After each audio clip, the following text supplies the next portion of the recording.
ces journées mondiales de la jeunesse qui viennent de se terminer et qui se sont déroulées dans la belle ville de Lisbonne ont eu 3 protagonistes. 2 d'entre eux étaient attendus et puis il y en a eu un troisième. Un troisième, devrait-on dire une troisième? Mieux encore, qui est arrivé non pas sans y avoir été invité, mais certainement sans y avoir été entendu.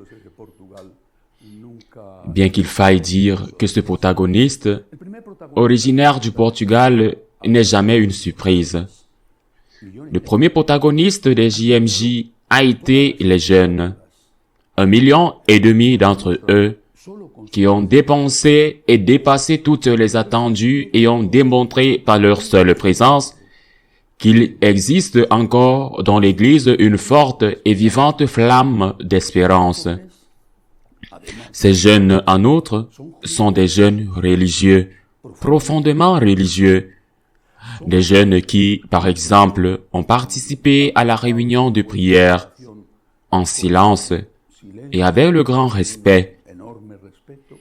Des jeunes qui ont assisté aux conférences préalables au JMJ, en donnant la priorité aux conférenciers, aux orateurs, qui étaient plus fidèles à l'orthodoxie catholique, à la tradition que d'autres. Par exemple, James Martin, on estime, en étant très généreux, qu'il a eu environ 3000 participants. Monseigneur Barron des États-Unis en a eu plus de 20 000. Je sais que cela ne plaît pas beaucoup dans l'Église, que les jeunes d'aujourd'hui sont plus religieux que les générations précédentes. Mais s'ils ouvraient au moins pour une fois les yeux sur la réalité, ils se rendraient compte que ces jeunes viennent d'une société profondément sécularisée, laïque même, agressive même, et que ce qu'ils recherchent dans l'Église, c'est qu'on leur parle de Dieu. Bien sûr, les autres choses sont bonnes, mais tout le monde le leur dit déjà. Les hommes politiques tiennent toujours des discours humanistes, même si c'est beaucoup de rhétorique pour eux. Ce que les jeunes attendent de l'Église, c'est qu'on leur parle de Dieu, de la pleine vérité qu'est Jésus, et non de vérité petite, aussi importante soit-elle, et cette pleine vérité, c'est Jésus. Comme ils l'ont vu, et beaucoup d'entre eux viennent de la conversion, c'est-à-dire d'une vie éloignée du Christ et de l'Église. Cette pleine vérité qu'est Jésus est la seule, l'unique, qui remplisse leur vie de sens. L'autre protagoniste des JMJ a été le pape qui, malgré ses 86 ans, a fait preuve d'une grande vitalité. Il est vrai qu'il a eu quelques difficultés à lire, mais il a fait preuve d'une grande vitalité et a été parfaitement en phase avec les jeunes qui lui ont manifesté leur affection. Ce qui l'a aidé lui aussi, et je pense qu'il s'est senti rajeuni. Il a dit des choses intéressantes, par exemple dans son discours devant le corps diplomatique et les hommes politiques portugais, où il a défendu avec clarté et passion la vie, de la conception à la mort naturelle, dans un pays comme le Portugal qui vient d'adopter une loi sur l'euthanasie. Mais si je devais choisir un concept qui a caractérisé tous ces discours, je dirais que c'est le concept d'inclusion. En fait, certains médias l'ont baptisé le pape de l'inclusion. Tout le monde a sa place dans l'Église, a-t-il répété encore et encore. Tout le monde a sa place dans l'Église. Et Dieu aime tout le monde tel qu'il est. Nous, catholiques, avons toujours su parfaitement que nous avions tous notre place dans l'Église. Si nous n'avions pas tous notre place dans l'Église, l'Église ne serait composée que de la Vierge Marie. Nous savons que nous sommes tous pécheurs. Et en fait, nous commençons la messe en disant cela. Le prêtre et les fidèles, nous savons que nous sommes pécheurs. Donc nous savons que nous avons tous, absolument tous, notre place dans l'Église. Et nous savons, et c'est une raison de grande espérance, que Dieu aime chacun de nous tel qu'il est. C'est vrai. Et ça, l'a toujours été, et l'Église n'a jamais dit le contraire. Ce qui se passe, c'est que ce n'est qu'une partie de la vérité, car l'autre partie de la vérité, c'est que si vous avez votre place dans l'Église, si vous êtes le bienvenu dans l'Église, quoi que vous soyez, ce que vous ne pouvez pas faire, c'est aller à la communion si vous êtes en état de péché mortel. Si Dieu vous aime tel que vous êtes, ce qui est vrai, ce qui se passe, c'est que Dieu veut, pour le bien des autres, auxquels vous n'avez pas à faire de mal, et pour votre propre bien, que vous vous améliorez, que vous vous convertissiez et que vous deveniez saints. Prenons l'exemple d'une mère, elle a plusieurs enfants, plus ou moins merveilleux, différents les uns des autres. Elle les aime tous. Elle les aime tous. Elle a un fils, par exemple, atteint d'un cancer, et un autre fils, toxicomane. Cette mère aime ses enfants. Le saint, le brillant, celui qui réussit, le cancéreux, elle les aime tous. Et elle les aime tels qu'ils sont. Mais cette mère veut que son fils cancéreux soit guéri et que son fils toxicomane sorte de sa toxicomanie. Je pense que c'est tellement évident qu'il est même étrange de le dire, parce que c'est comme dire que l'eau est humide. Eh bien, tout comme le Christ notre Seigneur, combien de fois apparaît-il dans l'Évangile que le Christ est venu pour chercher la brebis perdue, pour guérir les malades, pour racheter les pécheurs? Le Christ n'est pas venu seulement nous dire « Je t'aime » et « Je t'aime tel que tu es ». Il est venu pour dire « Je t'aime et je t'aime tel que tu es, mais je veux que tu sois meilleur ». Il est venu pour guérir les aveugles, pas pour dire à l'aveugle « Hé, tu n'es pas aveugle. C'est une histoire à dormir debout.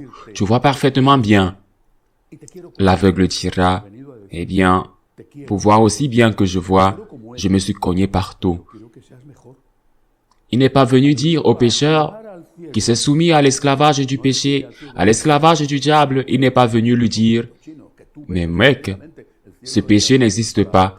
Tu peux continuer à faire la même chose parce que le péché n'existe pas. » Parce que le pécheur qui l'écoute sûrement d'abord avec joie dira « Bon, mais ce comportement me fait du mal et je fais du mal aux autres. » Le Christ est venu chercher la brebis perdue. Il ne la laisse pas perdue et quand il la trouve, la brebis perdue, il la ramène à la bergerie. Il ne dit pas à la brebis « Courage petite, continue à aller toute seule. Tu verras comme le loup te traitera bien. » Le Christ est le Rédempteur du monde. Il nous aime. Il nous aime tels que nous sommes. Mais il nous demande, pour notre bien, de nous convertir et de tendre vers la sainteté. On ne s'attendait pas à un troisième protagoniste, même si, comme je l'ai dit, le Portugal, étant l'un des lieux préférés de la Sainte Vierge, la présence de la Sainte Vierge ne devrait jamais être considérée comme une surprise ou une très grande surprise. Je parle bien sûr de la Vierge Marie. Samedi matin, le Saint-Père s'est rendu en hélicoptère de Lisbonne à Fatima pour rendre hommage à la Vierge et y prier le chapelet avec les pèlerins qui étaient venus, environ 200 000. Et avec un groupe de jeunes ayant des difficultés diverses qui n'avaient pas pu venir en Lisbonne pour les JMJ. Pratiquement à ce moment-là, un miracle s'est produit à Lisbonne. Bien sûr, je ne suis pas celui qui dit c'est un miracle, c'est l'Église qui le dira. Mais il y a tous les signes d'un miracle. Une jeune fille, une adolescente de Madrid, Jimena, qui était allée au JMJ avec son école, avec ses amis, dont les parents sont membres de l'Opus Dei, et qui étudie dans une école gérée par l'Opus Dei. Une jeune fille, Jimena, était aveugle. Elle était aveugle depuis 2 ans et demi. Quelques jours auparavant, elle avait dit à ses parents, « Je sens que la Sainte Vierge me dit qu'elle va me guérir. La Sainte Vierge me dit qu'elle va me guérir. » Et elle avait demandé à ses parents de faire une neuvaine à Notre-Dame des Neiges, dont la fête est le 5 août, samedi, de faire une neuvaine à la Sainte Vierge pour demander sa guérison. La jeune fille a insisté, « Je sens que la Vierge va me guérir. » Les parents ont été très impressionnés. Des gens de foi, des gens qui croient et qui croient au miracle, ils ont donc contacté tous ceux qui pouvaient et ont demandé à ceux qu'ils avaient contactés de faire de même avec d'autres. Et de nombreuses personnes se sont réunies pour faire une neuvaine demandant la guérison de Jimena. Le samedi 5 août, comme beaucoup de pèlerins et bien sûr, comme tous ceux qui faisaient partie du groupe de Jimena, la jeune fille s'est levée.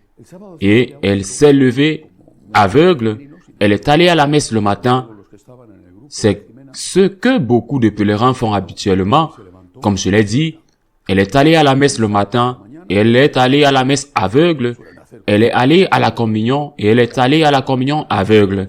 Elle a fini la communion et elle a fait un moment de prière en action de grâce.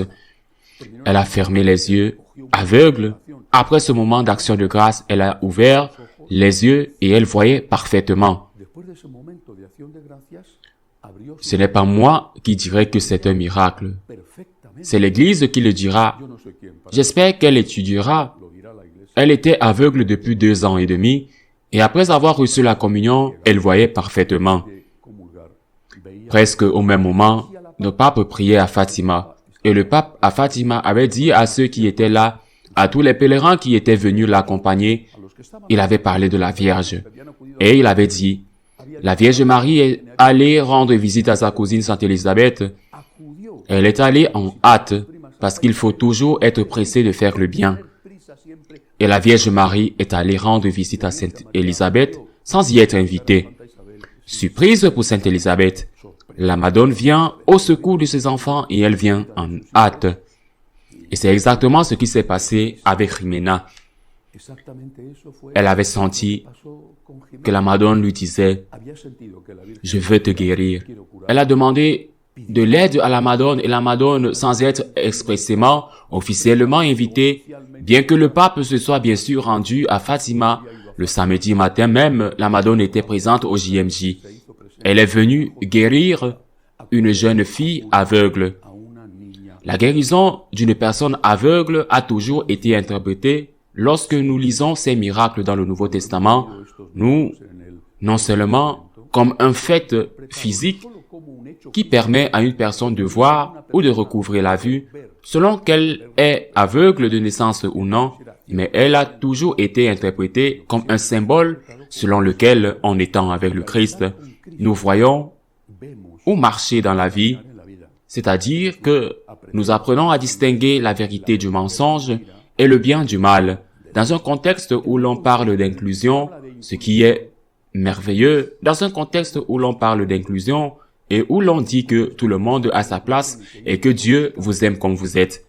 La Madone a voulu faire un miracle sur une jeune fille aveugle, tout comme le Seigneur a fait tant de miracles sur ces aveugles, sur des aveugles en Israël, pour nous donner le message que son Fils nous a donné. Je suis venu pour éclairer les aveugles, pour guérir les malades. Je suis venu pour sauver les pécheurs. La Madone ne dit pas à Jimena, tu n'es pas aveugle. C'est ta suggestion, tu n'es pas aveugle. La Madone vient rapidement, au bon moment, au milieu des JMJ. Elle vient rapidement pour guérir une petite fille et pour nous donner le même message qu'elle nous a laissé et que son Fils nous a dit tant de fois. Je ne suis pas venu vous dire que le péché n'existe pas. Je ne suis pas venu vous dire que ce que vous faites est mal. Je ne suis pas venu vous dire que vous pouvez faire tout ce que vous voulez parce que rien ne se passera. Je suis venu vous dire que je vous aime et que je vous aime comme vous êtes, mais je veux que vous changiez. Je veux que vous soyez saints parce que c'est le meilleur pour Dieu, le meilleur pour les autres qui, si vous continuez à faire le mal, seront vos victimes. Et aussi le meilleur pour vous. Le message des JMJ a été donné à cette occasion par la Sainte Vierge. Naturellement, ils étaient au Portugal et Fatima était l'une de leurs maisons préférées et la Vierge nous a dit ce que Jésus a dit tant de fois. Il y a de l'espérance. Mais il y a de l'espérance pour ceux qui reconnaissent qu'ils sont malades et qui reconnaissent qu'ils ont besoin d'aide. Pas pour ceux qui trompent ou se trompent eux-mêmes pensent que leur situation est excellente, qu'ils sont en très bonne santé, qu'ils n'ont pas de péché et qu'ils n'ont même pas besoin d'essayer de sortir du péché parce qu'ils n'en ont pas besoin. Notre-Dame était présente au JMJ et nous a rappelé le message complet et véritable de Jésus-Christ. À la semaine prochaine, si Dieu le veut.